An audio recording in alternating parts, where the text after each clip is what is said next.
Am I the a-hole for reminding my sister she was deemed not fit to adopt when she wanted to adopt one of my twins? Me and my sister Mia both suffer from fertility issues. I made peace with it long ago, but Mia always wanted kids, so she and her husband kept trying. From IVF to adoption, all of them resulted in dead end. Then I recently found out that I was 2 months pregnant with twins, and my partner Kyle and I were surprised but happy. I called up my sister and told her the news, and said I was going to announce it to the family at a gathering at my house. I expected her to be angry, as she has been with other family members for getting pregnant, and told her it was okay if she couldn't come, and felt it would be too much for her. Surprisingly, she said she was okay, and therapy had helped, and agreed to come.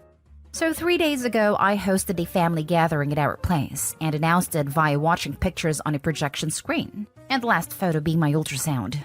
Immediately, all family members looked at me and they understood. All of them congratulated me and Kyle, including Mia and her husband. Mia kept really close to me throughout the gathering, and asked to see the ultrasound multiple times, which me and Kyle brushed off to her being happy for me. That night, Mia called me and said she had something important to say. She wanted to adopt one of the twins. I was appalled. I said I'm not giving my twins up for adoption. She kept trying to encourage me to give in, and said it would be the right thing to do since we were twins as well. I was getting pissed off and told her I couldn't, even if I wanted to, since all adoption agencies had rejected her application and deemed her unfit to raise a child. She started crying, called me a witch, and said I didn't deserve to be mother, and wished that children not be born to a mother like me. I hung up at that. Since then, my mother and some paternal aunts who also suffer from the same fertility issues have been texting and messaging me, calling me inconsiderate and selfish. Kyle, my dad, and maternal family are with me on this. But my mother says since we didn't plan the baby, it wouldn't hurt to give away one of the twins, especially when she would still be in the family. I have seen Mia break down during other relatives' pregnancy announcements and be hysterical. I genuinely thought she was okay with my pregnancy after her being in therapy, but apparently not. Still, I did say those things to her knowing it would hurt her. Some maternal aunt said it was probably a mood swing, but I don't know. Am I the a-hole? Now for the top comments. Not the a-hole, and you need to move. Somewhere that she doesn't have the address. It very, very likely will not stop here. It will escalate and it will get horrible. I'm so sorry that you're dealing with that insanity. Jesus Christ. I would be putting immediate distance, as much as possible between us after that. Also, ask Mia to raise this request with her therapist. Let's see what sort of a reality check she gets there. It would be such a fun session. Sister, can you believe my sister? She's having twins, and she thinks I'm evil for asking her for one. I mean, she has 2. Why can't she share? Therapist, shocked Pikachu face. Not the a-hole. What an utterly ridiculous request. Who on earth would willingly hand their baby over to a relative upon a request? You are simply giving me a dose of reality. I think what's worse is their mother apparently agrees with Mia. No, they weren't planned. Just give one up. You won't notice the difference. I honestly don't know what I would do if my mother uttered something so horrible. Reading it gave me violent thoughts. Not the a-hole. I'm so sorry you're going through this. But Mia's fertility issues are not your issues, and she has absolutely no right to ask you to give up one of your children. I would strongly recommend go low/no contact with your family for the duration of your pregnancy, both for your safety and your sister's mental health. And never let sister or family that's on sister's side be alone with the twins, not even for a split second. One baby and sister might just disappear forever. Next story is titled, Am I the a-hole for kicking my best friend's girlfriend out during a dinner party because of something she said? I, 19 female, am 5 months pregnant. It was not planned at all, but my fiance, Barry, 21 male, and I decided to go ahead with a pregnancy after considering our options for a long time. My best friend, Theo, 20 male, has been nothing but supportive and helpful. Theo got into a pretty serious relationship a few months ago, but I have never met her, so I suggested we have a dinner party and invite some other friends as well. Ava, 23 female, seemed very sweet at first, but then I noticed that she seemed cold towards me. I thought it was just me, but Barry asked me about it as well. I thought she may just be having a hard time surrounded by new people, so I didn't make a big deal out of it. We all sat down to have dinner, and Ava asked me how my pregnancy was going. I thanked her for asking and said it was all right. I steered the conversation to another topic just because I didn't want that to be the topic of the night. It was all right from then onwards for a while, and Ava seemed to get along well with everyone. I was feeling a bit tired, so I excused myself and went to get a cold drink. When I came back, my friends were just making sure I was okay. It asked me if we should wrap up the party early, and I said no. Ava then made a comment about pregnancy being hard, and I agreed with her, saying it's the hardest thing ever. She then said, "No offense, but why the hell did you guys consider termination?" while laughing. I felt like that was such an awkward thing to ask. No one really answered, but then Barry said it just wasn't something we could do. He asked everyone if they needed more drinks in an attempt to change the topic, but Ava continued. She said something along the lines of, "You guys know you're ruining your life, right?" Like, yikes. Still laughing. So I told her, a bit rudely, to please not say things like this since I was feeling uncomfortable. She replied saying she was just brutally honest and that people liked that about her. And I was thinking, I just met this girl. I just couldn't deal with this for the rest of the night. So I told her to please get out and maybe learn some manners. And I guess she didn't expect me to say it, but she did get out. Theo was so angry at me and said I was ruining him and just left with her. After a few awkward moments, our other friends supported my decision and we had a good night. Yesterday, Theo messaged me for the first time after the incident and told me that Ava was refusing to speak to him. And he said, "Thanks, I hope you're happy." I don't know why that specific sentence just made me feel guilty. I believe I may have been the a-hole. She was a new member of the group, and maybe I was overreacting and she didn't mean to insult me. Barry thinks otherwise, but he may be biased, so... Edited to clarify. 1. Ava is not child-free, according to what Theo told me. 2. I'm pro-choice and have no problems with other women choosing the procedure. It's just something Barry and I don't personally agree with in our lives. She replied saying she was just brutally honest, and that people liked that about her. Opie, nobody likes that about her. I cannot stand people who use "I'm just being honest" as an excuse to be rude and insulting to others. Ava sounds like a nasty piece of work, and you weren't wrong to kick her out. Her comment and subsequent doubling down were outrageously out of line. Theo is also completely wrong to be mad at you, and I think some distance from him might not go amiss. However, unless he is known to do this kind of thing himself, I'd keep an eye on him. The fact that he doesn't appear to acknowledge how awful Ava was to you, and that she's taking this out on him, is raising a few red flags for me.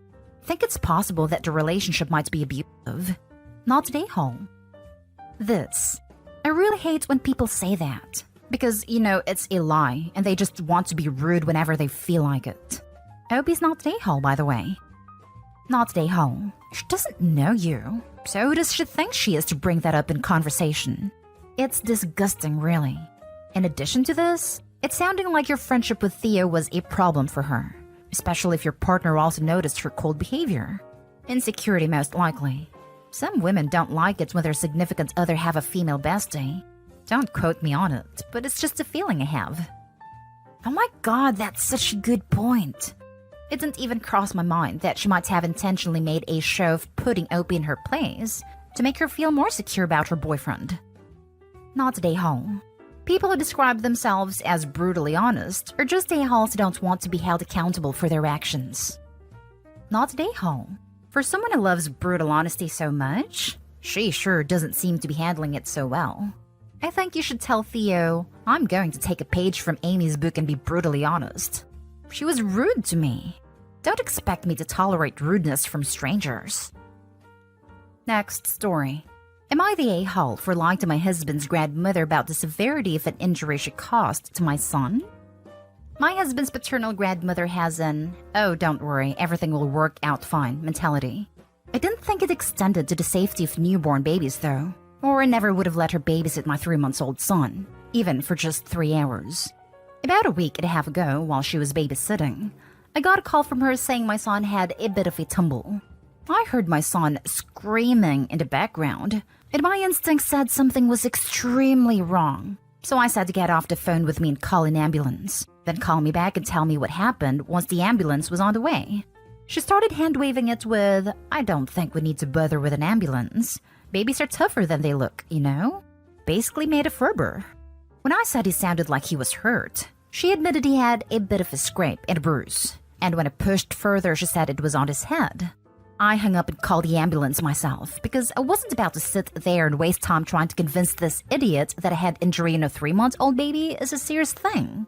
My absolute hero of a boss drove me to the hospital because I was in no state to drive, and I needed to be on the phone to notify my husband and then get the full story from his grandmother. It turns out she not only dropped my son, she dropped him while walking down the stairs. So I fell onto the second from bottom step and hit his head on the third from bottom step. She then wasted time calling her son, who told her she should probably call me or my husband. At the hospital, she kept being dismissive, saying I was overreacting and my son would be fine, until I made her leave. As it turns out, my son has a minor fracture in his skull, which will heal on its own, though it will take a couple of months. We are so incredibly lucky. The doctor said a fall like that could have easily caused a life-threatening brain injury, and my husband's grandmother hesitating to call an ambulance absolutely could have increased this risk of serious disability or death. I was furious with her, but I felt she should know my son was okay. So I called her, but when she answered my call with, "What did I tell you? He's fine, isn't he?" Her condescending tone and blasé attitude to my son's safety pissed me off. So I said, "Actually, we're still not sure if he's going to make it." Then the apologies and the guilt and the distress came out. My husband called her later to tell her my son would be fine, and my husband's father and grandmother are really mad.